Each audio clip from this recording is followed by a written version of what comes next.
This episode of Core Elements is sponsored by Psycho Chickens, who says, "Do you have a well-spent youth? Join me as I replay the games I grew up with, as well as Minecraft, Terraria, and more. YouTube.com/PsychoChickens with a Z. From the Dead Workers Party, a podcast about gaming featuring the people that bring your games to life. These are your core elements.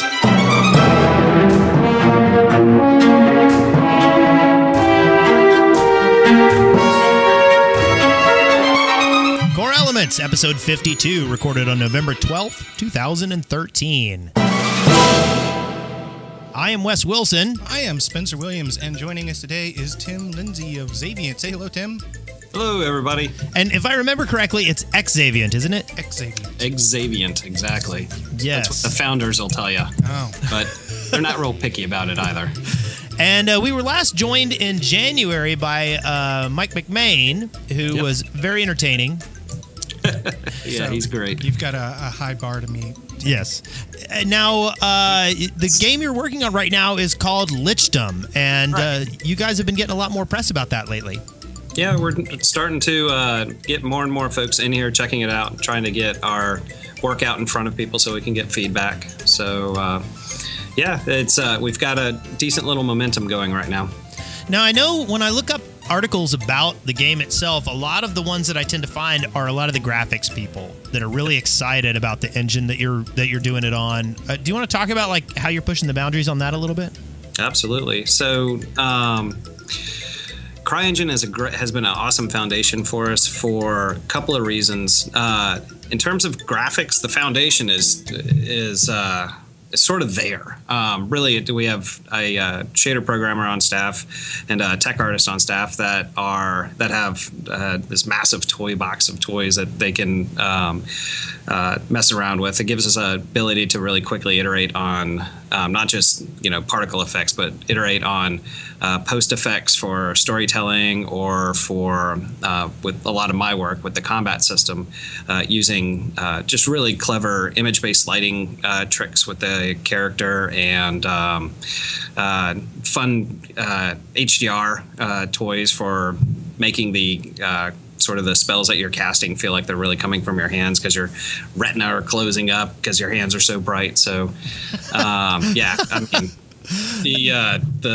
the as far as the graphic stuff is concerned, there's just a lot already there for us. Probably what we're pushing the most is map size, because at the end of the day, we are really a sort of a first-person Diablo in spirit, and so there's a lot of map. There's tons to explore, and there are plenty of opportunities for you to sort of hike around and find a vista and look half a kilometer, if not a kilometer. So. And actually, some of the preview videos that have been published really focus on that. You guys are producing content that is very atmospheric to promote your game, not necessarily like trying to get people with action or the deep booming, preview voice that you hear in all the trailers. Yeah, well, one of the I wouldn't necessarily call it a bonus, but one of the challenges that's proved to be awesome for us is, I mean, we don't have a massive marketing budget. All of our money goes into the content that we're making. So we have to get clever with the narrative we create with players. And we've decided that the narrative is really, it's two parts. One is what you see is what you get. We're not, we're not putting millions and millions and millions of dollars into a intro video into the game. Instead, we're putting all of that into just building really good game. I guess the second part to that is we want to establish sort of a very transparent studio culture. So again, we'd rather just say, here you go. This is exactly what the levels look like, and the atmosphere comes from us trying to suck you into the world and get excited about exploring all these little dark corners instead of watching what a game could be like. Instead, we're just trying to say, this is exactly what it's like. Imagine what we'll do next. Now, you guys have really worked on treating magic as the technology in this world. Because for those who didn't listen to the Michael McMahon episode, a lot of the thing is a very unique magic system in that, like, instead of like crafting armor, you develop protection spells and things like that. True? Correct. Yes. And so, like, the extensive crafting system is going to be behind the magic, and we asked about it a little bit, and it's not necessarily going to be, it's not an open-ended thing. There will be finite existing spells, but your goal is to, increase your spell casting and all that kind of stuff. I thought that sounded really fascinating. Yeah, it's coming along really well. We're actually we're kind of staring at the finish line now. So the base number of sort of father spells, if you will, that you can cast is very finite. But we have the way the system works is we have a series of modifications that drop throughout the world that are not just attribute modifications for dealing more, dealing more effect, whether that be a more damage or interrupt or damage over time. But we're also developing a series of drops that also just change the fundamental way something is cast. So what started as your fireball at hour 1 feels very, very different at hour 5 because you've customized the spell and built it so that its behaviors change. And to that end, we've also built a procedural, a semi-procedural spell VFX editing tool, so that as you're manipulating the attributes of a spell, the actual VFX changes with each of your little tweaks. So, so cool. a longer, darker smoke trail from the fireball because you've invested so heavily in the burn components of the fire instead of the just straight up damage components of the fire. I find it interesting that the way you describe it is you're changing the feel of the spell as opposed to the sort of I assume that goes along with the sort of technical guts of the spell changing. But when you say changing the feel of the spell, what do you mean? An example would be our AoE spell. Out of the box, you paint the ground at a distance, let go of the button, and something explodes. The AoE, though, we have a couple of components that we've built into it that allow it to have some sentience or some ability to be triggered instead of you just casting it. And instead of calling it a new spell, I'm very intentionally avoiding, the word trap. Because instead of just saying, oh, here's a new spell and it's got this trap name to it, we would prefer people to go, oh, okay, here, I can manipulate these attributes and make it home further and longer. That's not really working for me. I'd rather actually stay further back and be sneaky about how I set up my AoEs. And so I'm going to augment the amount of time that it lives in the world and is capable of being triggered. So the idea here is that when two people are comparing their play styles and their character sheets, they look at each of the different spells, and one guy says, well, no, I just invested in damage, and holy crap, I wreck folks because I'm doing, massive damage. And the other guy's going, well, I don't have too tough a time with it because I set up a series of these trap AoEs. And, the first guy says, what? I have AoE, but I don't know anything about this trap stuff. Well, look at the third property. This is how you can make it live longer and how you can set it up to get triggered. That is so cool. We're excited about it. Can I evolve my fireball as if it was Pikachu? Will it eventually become? You're not too far off from it, honestly, because of the procedural nature of some of the VFX growth. You can probably tweak it out to make it look like a little yellow evil fireball. Can I breed my spells together to produce new spells? So, drop you're them off laughing, at there is a component there that we do actually have in the game.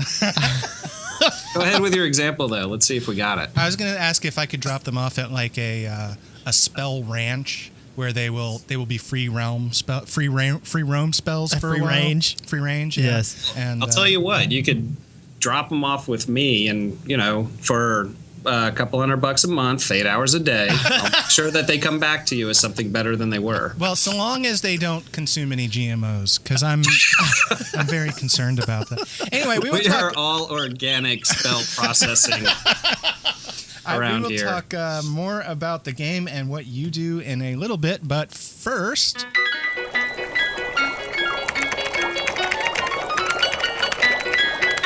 Lab notes. So I was out of town this past week. I had a big, huge trip. I went to L.A. and I saw Danny Elfman perform his Tim Burton stuff in a whole orchestra and a choir. And then he came out and sang his Nightmare Before Christmas lines. And then after I went to L.A., I flew down to Orlando and went to Minecon and spent the week with all these famous YouTubers and met Paintball Kitty and all these great people that I'm a real big fan of. And they all knew me by face and gave me big hugs and invited me out for drinks. And then I came home. But I have been playing a couple of other things. I decided to pick up The Witcher 2. I've been slogging through that thing, just slog. And I don't know if anybody remembers, but a few weeks back I talked about how I kind of liked that the lore was never fully explained. And then you'd be like in a conversation with someone and they would speak to you as if you understood all the lore of the game and everything that was going on. And I was like, that's really cool. It really fleshes the world out. Well, that was great for the first half of the game. But then when you're in the final act of the game and someone goes into a long soliloquy about everything that's going wrong and a good third of it is pure mumbo jumbo plot that you had no access to. After a while, I'm like, really, you're adding plot points now? I don't know who these kings are. I don't know why I should be mad at this guy. That's, I think that's still better than Blizzard's terrible plot for Diablo 3. I'm not sure I'm going to argue with that.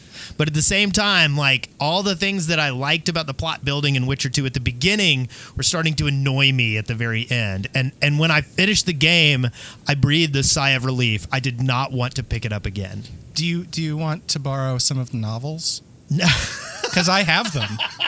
Well, maybe that's it. Maybe if I had read the novels, I would know everything. But I'm like, okay, I understand what Upper Eddern is, okay? But I don't know, anyway. So I was glad to put The Witcher 2 down. And to be honest, they're going to have to drag me into Witcher 3. They're going to need a hook.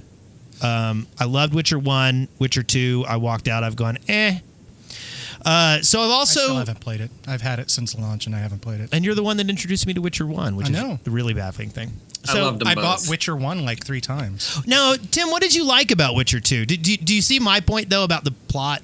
I do see your point about the plot, and I have to agree with you. I started to tune it out a little bit there towards the end. But part of the reason I was tuning it out was because I had kind of fallen in love with with that orchestrated combat dance system that they had put together, and I burned through the last quarter of the game over the course of a long Saturday Sunday session. Like, the kids and the wife left me alone somehow, and so it was like 10 a.m. until it was done, and it was because of that it was that fantastic magic and sword-wielding cadence that they had put together. I just couldn't get enough of it.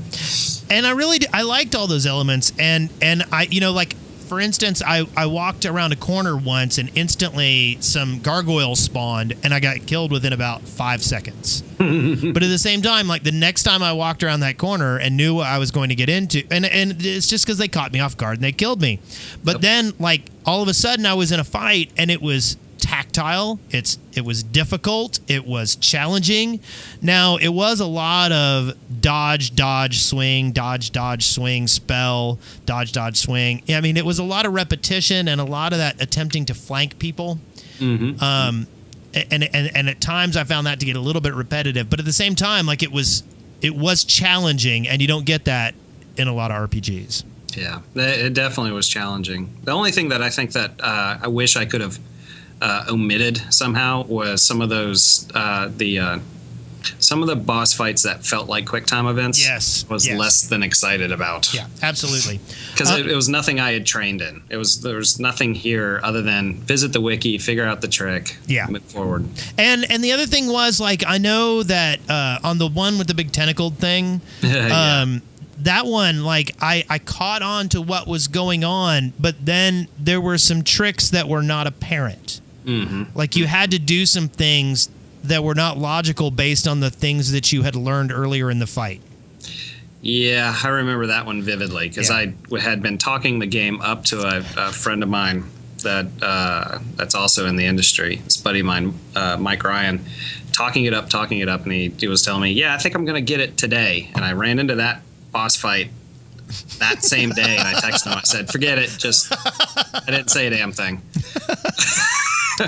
Well, on the non-challenging side of things, I have picked up Guild Wars 2 again because I loved their Halloween event so much last year that I wanted to do this year's. And whereas last year felt, very, very vibrant and new and energetic, this year was a slog. It was achievement. First off, for you to advance the plot story, you had to get these 13 achievements, which meant either doing a daily achievement, which was a slog, or doing one of these many things that I really have no interest. Didn't really want to go do the world v world stuff to try to get Halloween achievements. Mm-hmm. And so, I have been doing it, and but for me to advance the plot on the neat little Halloween story, I have to do this slog, and it made me mad. But I have been doing it. I log in late at night, and I watch Netflix, and I do the little lunatic asylum things where the people are running around as ghosts and villagers. That's the mark of excellence for a game. Can you play it while watching Netflix? I agree with that point. So the third thing I really have been doing, I picked up Path of Exile. And while it is a fabulous, amazing game and I'm having a great time with it, I'm pondering whether I'm still invested in the genre. Mm-hmm. What genre do you mean? That 3/4 isometric, dynamic world item grind. I question your sanity and basically your humanity at this point. Now, but speaking seriously, I've been playing a good bit of it first. And first of all, it is far and away for me the finest free-to-play game I've ever played. Mm-hmm. Ooh, I'd have to agree with that. I was blown away. I didn't get as far as I would have liked, but I played during the closed beta, and even at that point was really, really impressed with what a relatively small team could pull off. And it's come a long way since the closed beta. I have actually played through Act 2. I think there are 3 acts of the game. And I have been loving it. As far as I can understand whether you're invested in the genre anymore. What I can say is this is the game I've been waiting for years. Mm-hmm. That ever since Diablo 2, specifically Lord of Destruction, when Titan Quest came out, that didn't do anything for me. When what's the Torchlight came out. Torchlight, yep. And it was good, but it also bored me a little bit, and I've never finished either one of the Torchlight games. Mm-hmm. And then Diablo 3 came out and was basically a bucket of cold water on me. and I say that as someone, I actually played through the story twice in Diablo 3, which, is not saying much. That's probably about 16 hours of gameplay, but I've put more time into Path of Exile than I did into Diablo 3, and I continue to enjoy it every time I play it. I haven't gotten to play it recently, but because I've been moving, but I have been enjoying the crap out of it. I gotta admit, Path of Exile, since the closed beta, has been installed on my laptop, and I still fire it up from time to time. My actual post-release characters towards the end of the first chapter of the game, and I probably invested 20 hours in that character, getting to that point, and I intend to get back to it, as opposed to, like you were saying, with Diablo. I did my run. I think it was 9-10 hours. Felt like I'd kind of gotten enough. Uninstalled. Torchlight I was a huge fan of. I played Torchlight beginning to end on the PC, and then again on the 360, and then got all the achievements on the 360. Wow. I could not stop with Torchlight. For some reason, both Torchlight and I can't remember the name of that other one that I mentioned. What was it? Oh, the mythology one. The mythology one. Yeah. Dang it. For some Titan reason, Quest. Yeah, Titan Quest, yes. Iron Lore, those guys. Yeah, for some reason, both of those games were excellent bedtime games for me because they put me to sleep. And I don't know why that was exactly, but Path of Exile doesn't have the same thing. And one of the reasons I think it doesn't put me to sleep is the paucity of save points. Is that if you're going to play it and get anything done, you got to play for a while. Because the not save points, the waypoints, but they are essentially save points. They're so long in between them. Yeah. Oh yeah. No, it's an investment and it's stressful. I think that's the reason why it remains installed, but I don't play it that much because I really have to have that 3-4 hours and fully invest. Yeah. Torchlight lets you just pop in for 45 minutes and you feel like you got something out of it. Yeah. Which just today that suits my lifestyle a little better, but I could easily see myself losing days and Path of Exile if I could. And I have to say, like, I wasn't really into it, but like I talk about it every time anybody asks me about the game. I love the whole skill tree, which is basically just this giant map of skills. I can't wait to get my poster. I'm getting a poster. And then like your character class starts in one zone of it, so you could conceivably snake your way all the way across the. Yeah, you could ruin your character. I mean, that's one of the things I like about it. They allow you to ruin your character. Yeah. That's a nice touch. So, Spencer, what else have you been playing?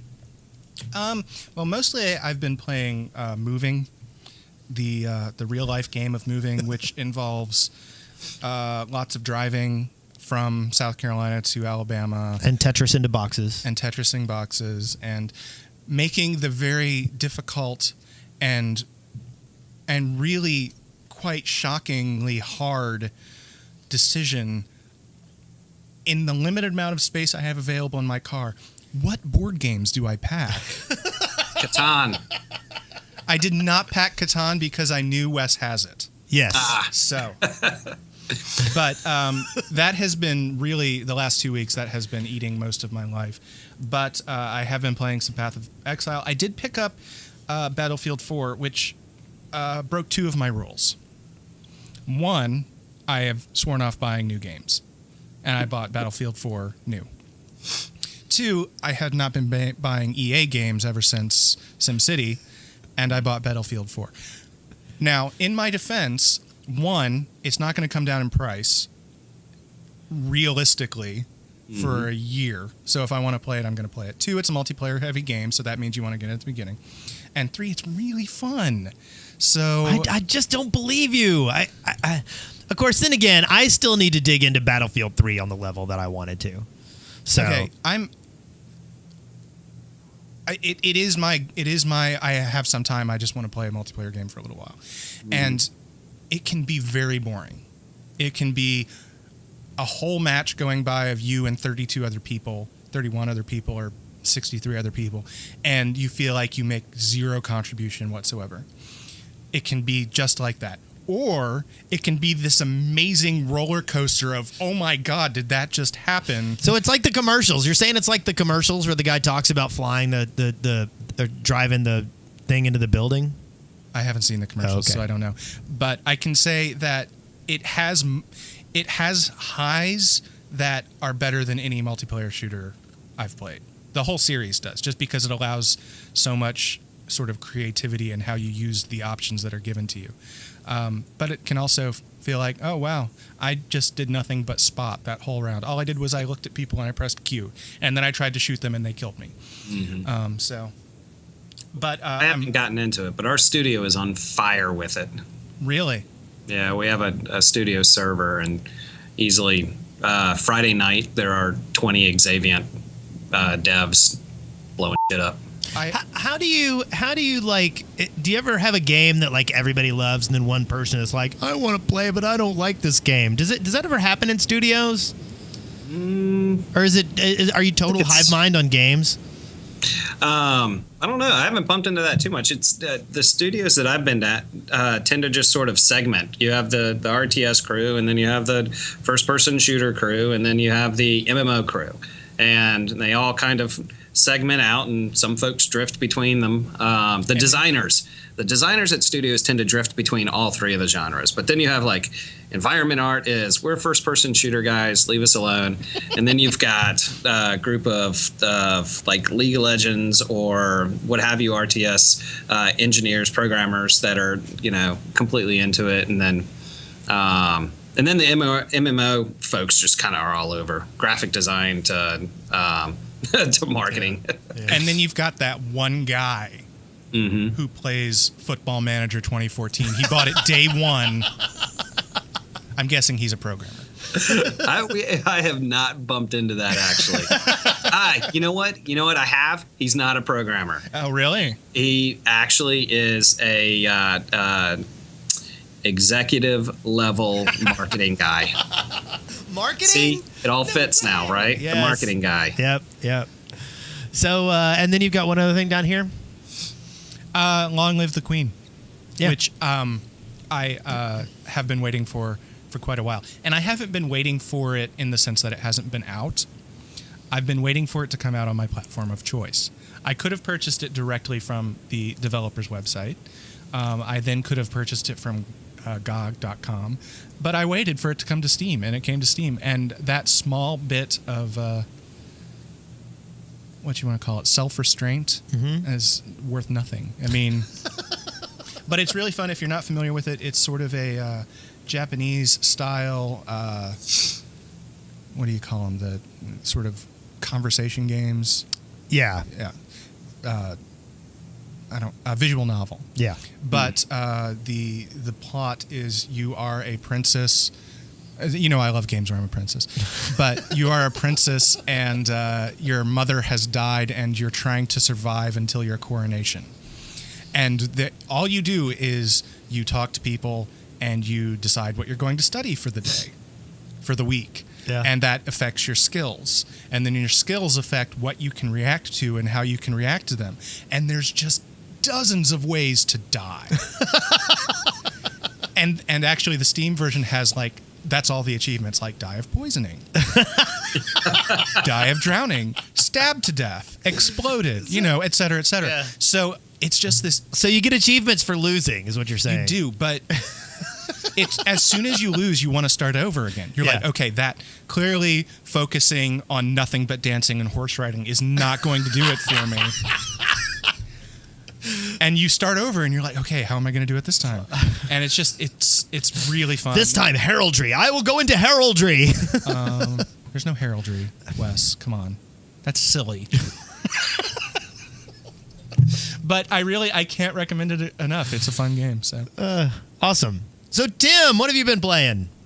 Gosh, what have I been playing? I am sadly usually about 3 months behind everybody else. All the folks at the studio buy everything, and then I pick up the most lauded title from 3 months ago, which right now, actually, I'm kind of in a dry spell. I was playing Trials HD last weekend. Nice.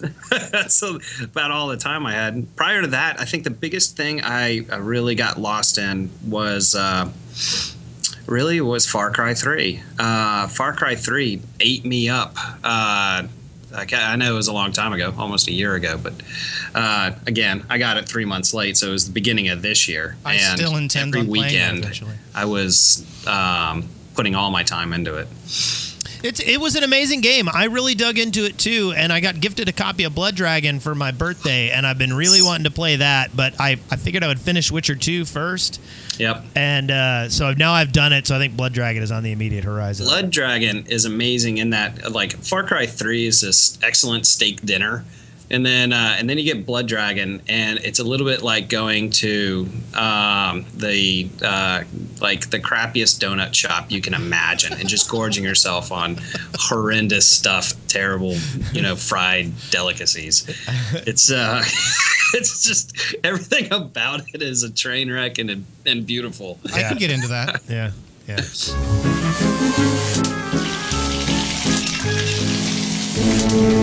Eureka!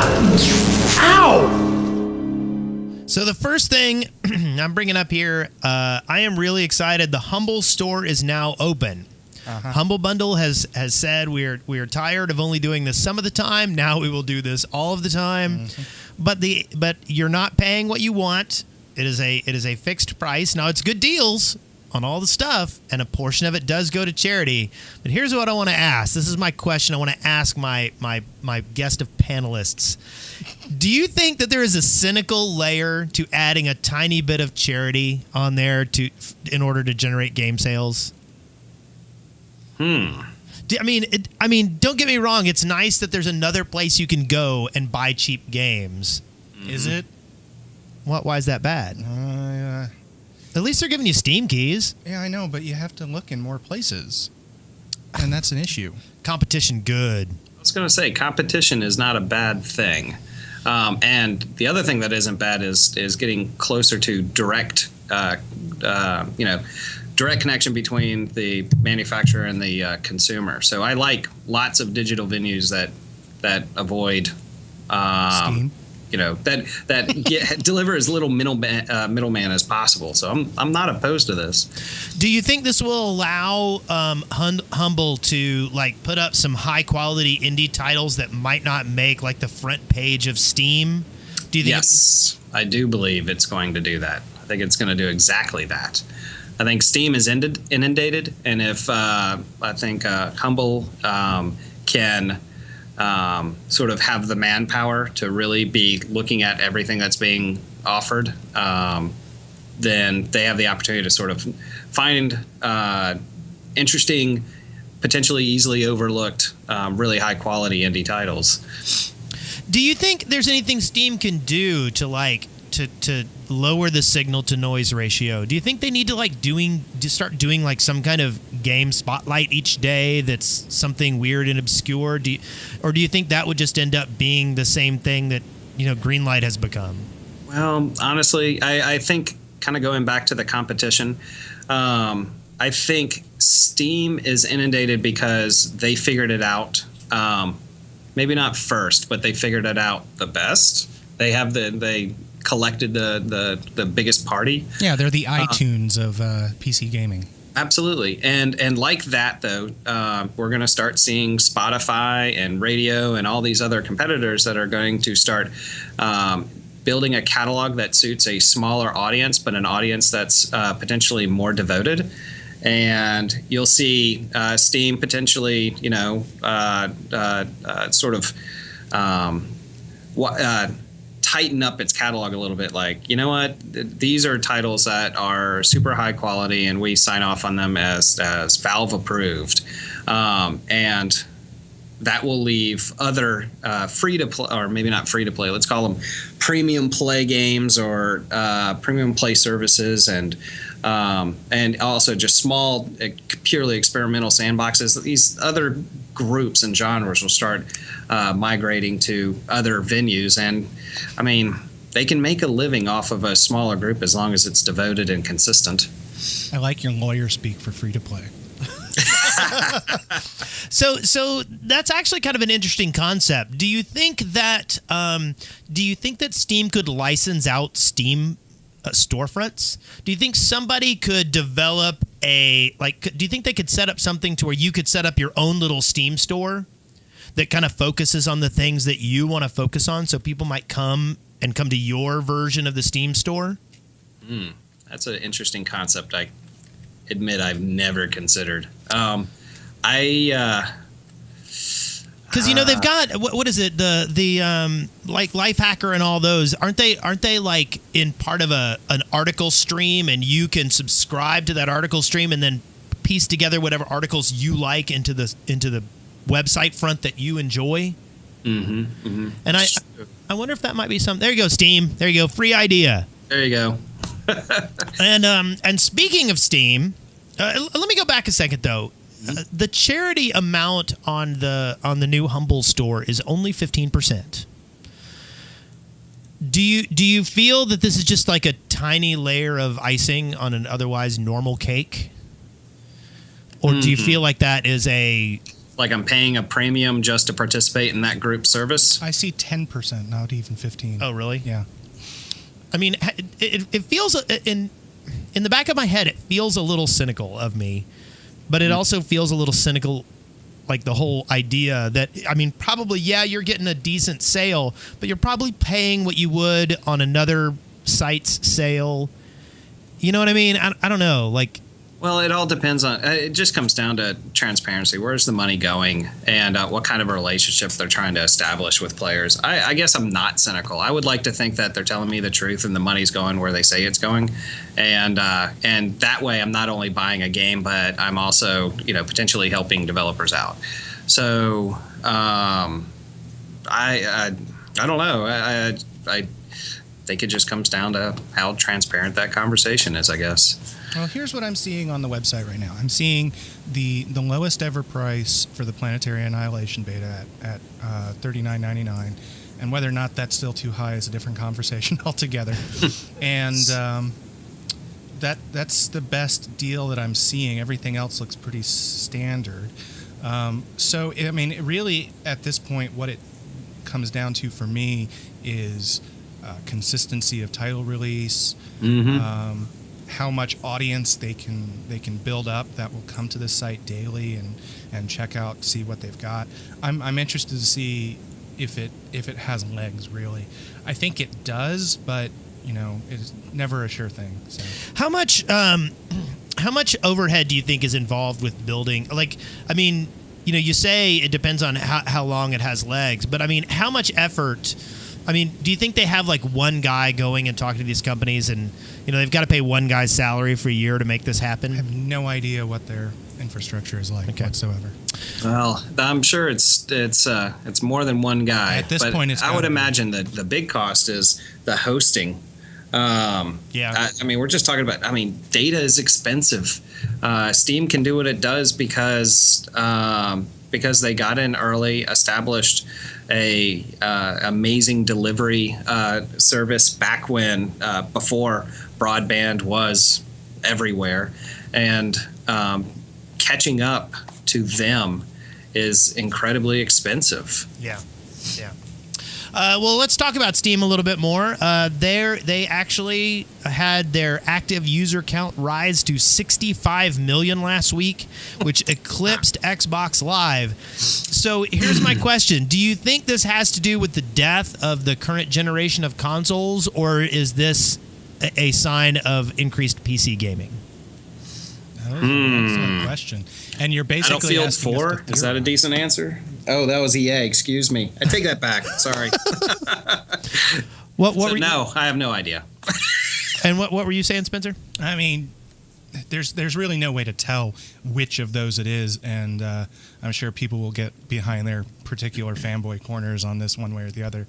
I don't know. It sort of depends. I mean, I don't know what Live's highest number of concurrent users is, but I do know that right now, if you get a good PC, you're getting a better gaming solution than any of the current generation or next generation consoles. Yeah.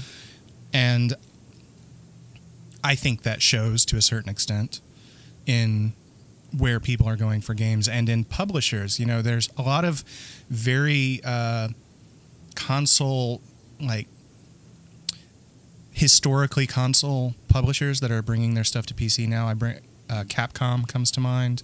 They're putting pretty much everything up on Steam at this point, and they're putting a lot more effort into their ports as well. I'm trying to come up with as many P words so I can pop the mic. Well, here's some interesting information. Xbox Live has 48 million accounts, about half of whom paid extra for a gold subscription to pay in 2010. PlayStation Network has about 110 million. claims to have about 110 million. But so I just said that Steam has 65 million accounts.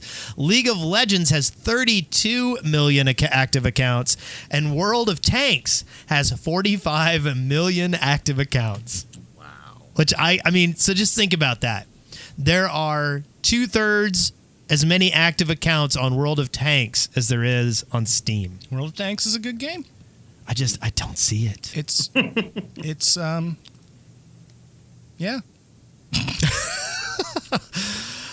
Okay, and my last story here, I wanted to point this out. Warlords of Draenor was announced at BlizzCon, and and Spencer is wobbling his head back and forth.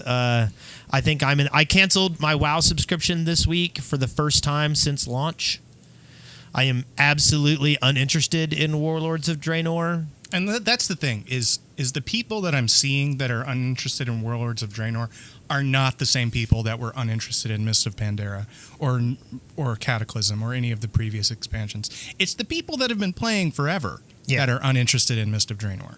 You know, you are uninterested in it. You've had an active WoW account for what? Since it launched. Yeah. Yeah, 10 years, I saw Brent Copeland. Yeah. He posted yawn essentially to it, and I'm seeing that all over the place.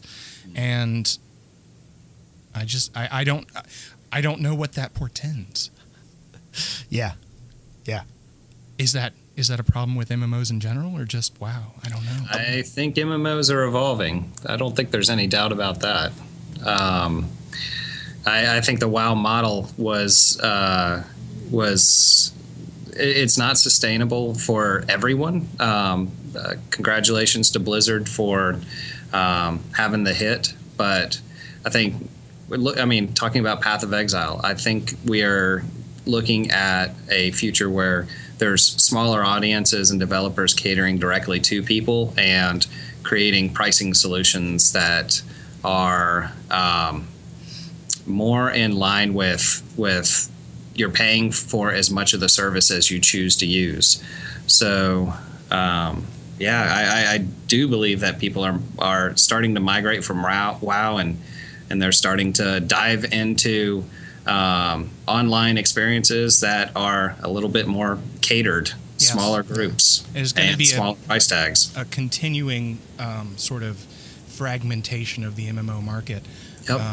And I don't see another World of Warcraft ever existing, at least agree. under the current sort of zeitgeist of MMOs. There was actually a lot of I speculation. just used the word zeitgeist. You did. I'm very impressed with that.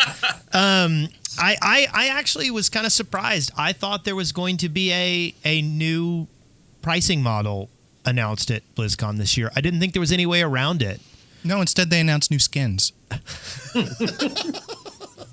And you don't even have to pay for them. I thought you'd have to pay for them. And I talked with Mr. Griffian, who was a huge Diablo 3 person, and he said that the community Seriously, interest. he weighs like 600 pounds. I'm sorry. He said that the community interest and the BlizzCon support for Diablo 3 was just laughable. That like nobody, like, it's almost as if the game doesn't even exist anymore on some levels. Yeah, I think that's a bit harsh, but Well, I mean, I know that he like was deep into it, and like he would give me updates on things. Like I found out what Wilsoning is. Have you heard of it? I have not. Well, evidently the last name of the guy who was screwing everything up with Diablo 3, his name was Wilson. So the person that took the blame. Yeah. Whether or not he actually was the person. Yeah. Gotcha. Well, the expansion will be interesting. I'll probably get back into it with the expansion. I will need to. I have a Blizzard key on my iPhone, and I updated my iPhone without resetting it first. So I will have to go through whatever rigmarole they make me go through to reset my key, and it's been like, I don't know, like 3 or 4 months, and I haven't even bothered. It's just like, you know what? I have Heart of the Swarm like sitting on my hard drive. I could play it at any time, and I'm just like, who cares? I never even picked up Heart of the Swarm. I mean, the idea of it is appealing to me, but at the same time, like they lost me. I'm no longer convinced I must play Blizzard games. I haven't anymore. been for years. So basically, since StarCraft 2 came out, I've been like, really, Blizzard, really? And I'm sure they're listening to this right now. Oh, we got to change that. I know. God, those guys, they're so important. They are known for their one-on-one customer service. Yes, and Activision is known for responding quickly to the game complaints and for changing Activision up is known their. for not giving a damn. Inspiration. So we met at Siege a month ago, I think. Yep. And we were there at the high-res esports event where they had the creatures going up against the high-res developers in Smite. Mm-hmm. And there was lights and smoke machines and announcers, and they threw things into the audience so people could make noise while they watched. Mm-hmm. And it was like a full-fledged sporting event. And I wonder if you've pondered how you're going to make that happen with people playing Lichdom. Well, I wouldn't say I've pondered that exactly. I was blown away by the event, and the high-res guys are great. What I was thinking during that event was more along the lines of looking forward to making a multiplayer competitive game one day at this studio, but right now is not the time. For us, that event is going to look something much more like I guess more like You can have a modding competition. It's going to be a series of small groups coming through the studio and us getting that kind of excitement through getting people to actually spend 4 or 5 hours going through a play session where they actually get some of the story and get to create a character that is that really is how they would cast spells. And so I guess the way I'm looking at it is more like it's a tailored experience, a little bit less like League of Legends. And that event for us is funneling a couple hundred folks through the studio, getting to build their pre-release characters, getting excited about it, and then putting them all together in one big room, catering some food and talking about what they expect their characters to be like at launch. Well, you need smoke machines and lasers. I agree with that. You can't make a Magic game without smoke machines, lasers, and probably fireworks. Have you? I know you're not really in the community development kind of side of things, but are you like looking at how you're going to approach that? Being a YouTube content creator, I'm always interested in seeing whether companies are starting to look at that as a way to promote positively. Are you guys looking into like YouTube solutions, getting a bunch of YouTubers down to play the game before it comes out? That is a great question. Absolutely. So when I started, I guess about a year and a half ago, one of the things that I brought along with me was this idea that being publicly responsible builds a better product. So we started a blog, started posting our methods to the blog, started creating, we made a how Xaviant builds environments video about a year ago and posted that. And started going to or hosting locally some talks on CryEngine, about how we build our game, and so we just recently we have a full-on full-time community manager. I always feel sorry for those people. I don't know. She seems to be she's great at the job and she's happy doing it. So is that Misty? Oh, yes, Misty. She is fantastic. But so we're every week discussing a new way to create online content to invite people into our development practices. And that was one of the things that we talked about while I was there, because I had joked around that everything about Lichdom was kind of like behind closed doors. Doors. It's pronounced doors. I know. My favorite band is the Dars. I'm blaming the Monster Energy drink. Which, by the way, thank you, Semi Pro Joe. He sent us 6 cases of Monster. God. Anyway, and I was laughing about it because I was saying, yes, everything about your game for the most part seems so, and I was wondering if you were pulling a Streisand effect, and you went quite the opposite. This is how I'm doing things. So how, my perception was obviously wrong about what you were doing. What is it that you value about how you're doing your game development that you think a lot of other people are missing out on? Okay. Well, your perception was accurate up until a point in time, and so when I started and when we started building a sort of a new leadership crew here, we really became a lot more vocal, and so but not everybody has noticed that because it's very grassroots.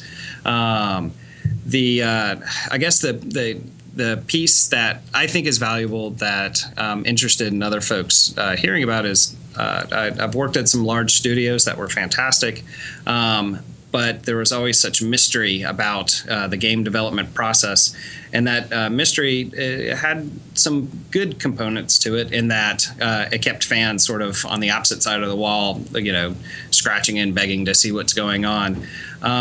But at the same time, it really alienated a lot of folks. And so coming to Xaviant and working on this project, we've tried to say, hey, you know what? Game development has changed. Editors are free to download. The best editors are free to download. Clever people are building great stuff. They're all over the place. Game development does not need to be a black box. And the product that we're working on can be better with a larger community and more interaction. So why don't we just start bringing people in, play often, play early? We had our first public playable build, October, started February. So we're talking about 8 months after we'd sort of rebooted the project and kicked it off. And it was rough, but it was early enough that we could get people in and go, this is good, this is bad, let's make some changes. And so it's a little bit more than just play testing. It's more about, okay, there's lots of role-playing fans out there. We're trying to do a concept that's a little bit more focused and not what everybody's used to. So, more folks at the table, the better, we believe. And we're putting money and time into delivering these opportunities, taking the game to Siege and having people run through it there, inviting people in, getting them dinner, and letting them play for a couple hours. Anywhere we can create a nice, healthy conversation with a potential fan is of interest to us. So have you had anybody come in and you bought them dinner and then they started playing the game and went gay lol? I mean, have you dealt with any? No, we have had a gambit of folks come through. We haven't had anybody that's just kind of out and out been trolly, total douche to us or anything. Remember, once you're face to face, that's harder to do. True. Yeah. But when folks come in, the first speech they get is, hey, honesty is the only way this thing gets better. And if you guys have driven all the way out to Cumming, Georgia, then we expect you to really be honest with us because you invested this huge drive. We invested a late night for the developers. So the only thing that kind of makes sense after you've already set up this engagement is, all right, tell me what's good, tell me what's bad, because we will change our schedule. I have a designer right here that is changing how he's thinking about things based on your feedback. And we try to make that process very visible. So, people fill out a form that is shared to the studio. We live broadcast the playtest so that the feedback goes to our entire studio plus anybody else that jumps into the Twitch stream. So people tend to be very polite, but they are absolutely critical. Yeah. And with that, we've solved some big problems. I think that's been the best part is that we've had we've had a fair number of repeat playtesters that come in and they go, oh, wow, you really did listen. It's like, absolutely we did. Well, where is the line between I'm going to listen to you and this is a design decision that we feel is more important than feedback? That's my job. The line is not static. It changes based on every situation. And the hardest part about the job is not letting a production schedule ego or pressures from other departments make these decisions for you. You have to hear what people say, and then you go, well, I've got to weigh it all together. Yes, a jetpack would be awesome. We can't do it this time. And then there's a lot of, but that's sort of the easy call. The hard call, though, is when somebody comes in and says, I really discovered that I could stack lightning enough that it made all the other spells irrelevant. And we had been working so hard to balance lightning and going, you know what? We never tried it that way. That guy's right. You heard it here first. Lightning OP. Nerf lightning, especially lightning. left-handed lightning. Yeah. A pretty critical change went in today for that. So, yes, it's fixed. Do you think, is there ever a case where while you're doing this kind of playtesting thing, I'm sure you get a lot. I usually am trying to be a pleasant person when interact. Like, do you get people that have criticism, but they're like trying to be nice about things? Do you have to kind of gauge when you think people are trying to be nice and dig into them a little farther? So absolutely, and that is I run the playtest along with our producer Josh Van Velde, and between the two of us, we're pretty good at playing good cop, bad cop, and those roles change all the time. Although he's really usually bad cop. Do you decide before you go in the room, like while you're sipping coffee from a paper cup? Okay, who's going to be good cop this time? It's a little bit like that. It completely depends on the sort of the mood of the day. Like, looking at the design's going well, mirror. so I'm in a great mood. You get to handle bad cop. No, really, it just comes down to watching how people answer and then looking for the pauses and knowing you've got more to say. It's okay to just out with it. Come on, this is a work in progress. The only failure in these playtests is someone not giving us everything they're thinking. And that's why we really have sort of a threefold process of evaluating all the data. We're recording playtests, looking at the videos. We know when you're unhappy. We have a form for folks to fill out that sort of takes their session with the game. They go through the form, and it allows them to sort of condense all those feelings into a couple of questions and paragraphs that go, well, in general, I feel like this is pretty good, but I had these couple of things that I was upset about. And they get to do that without anybody reading it, looking over their shoulder, so they can kind of just get the truth out there in the questionnaire. Then we get them into a room and run through a interview process where we encourage banter and brainstorming, so that folks can feel like, well, that did bother me, but maybe if we looked at it this way, it would be different. So it's sort of a threefold extrication of player feedback. When do you take the blood pressure cuff and electrodes off? Before dinner. You don't care if their cheeseburger's any good, so. There's been a lot of shakeup in the industry this year. With 38 Studios and THX and everybody at THQ, pardon me, THX, DARS, with breaking up. Have you guys have you been kind of watching the line, making sure that, have you guys had to make any changes within your company based on the things that are going on in the rest of the industry?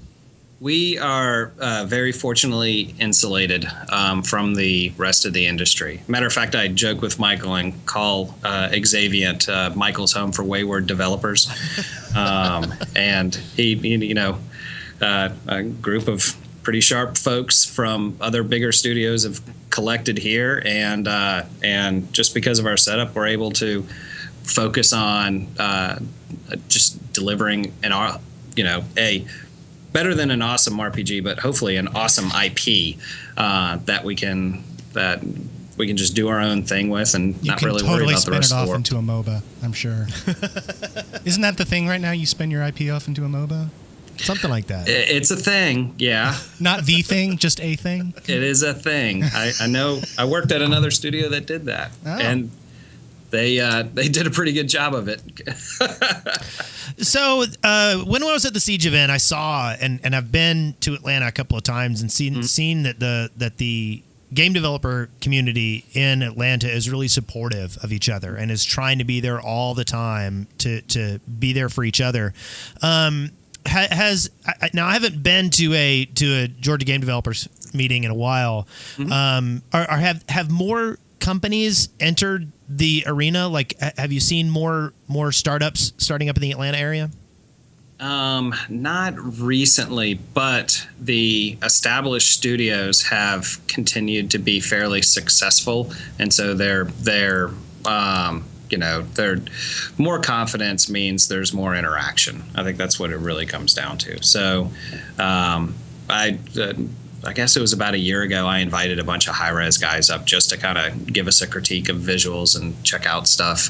And at the same time, a couple of my friends there have invited me to beta test to check out what they're working on. And I think we've developed a pretty decent group of developers that are interested in Atlanta succeeding as a great development community and don't really have to gouge each other to make it happen. Right. Well, I think that's going to be where we're getting close to time. Were there any other questions you had? I wanted to ask, just because this is sort of the new thing, and especially with a game like yours where you're sort of emphasizing, it seems like to me you're emphasizing sort of immersion.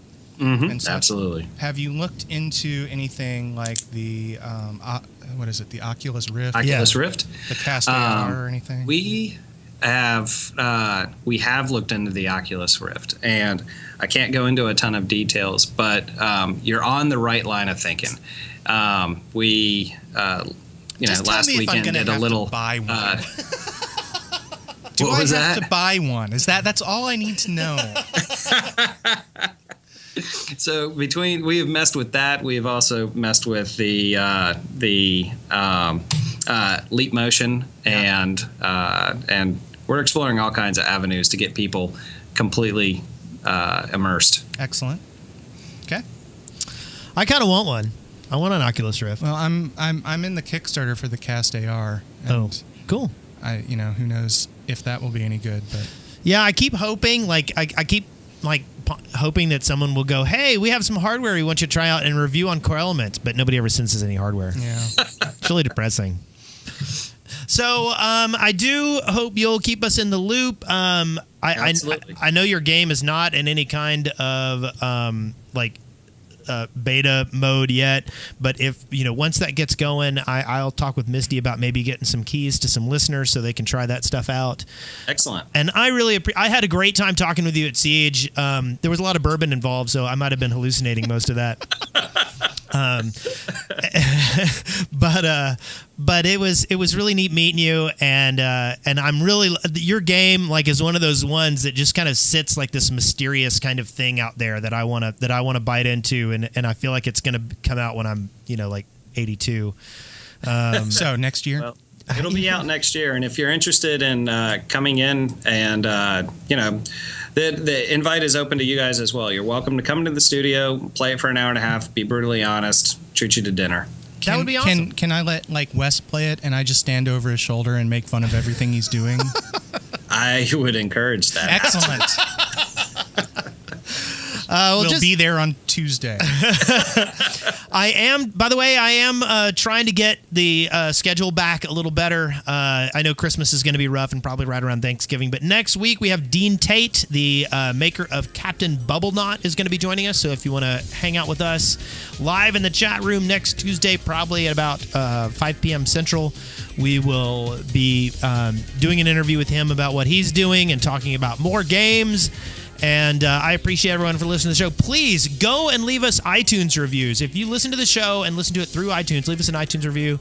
We can use that publicity. We actually made the What's Hot list a few weeks ago. Which was weird. I know. Well, that's just it. And Brent just doesn't even believe it. He's like, I don't understand how a show that has not come out but once in the past 3 weeks can be in the What's Hot list.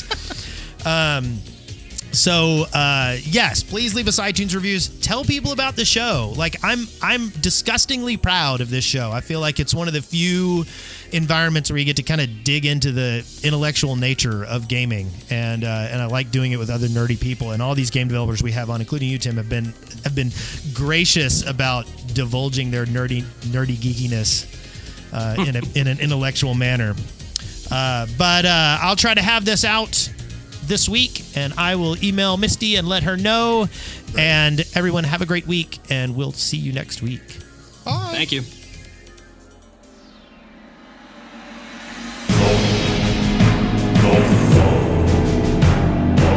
You've been listening to Core Elements, exploring gaming one element at a time, a podcast by the Dead Workers Party. See the show notes and get more information at coreelements.deadworkers.com or leave us a voicemail at 256-812-1010.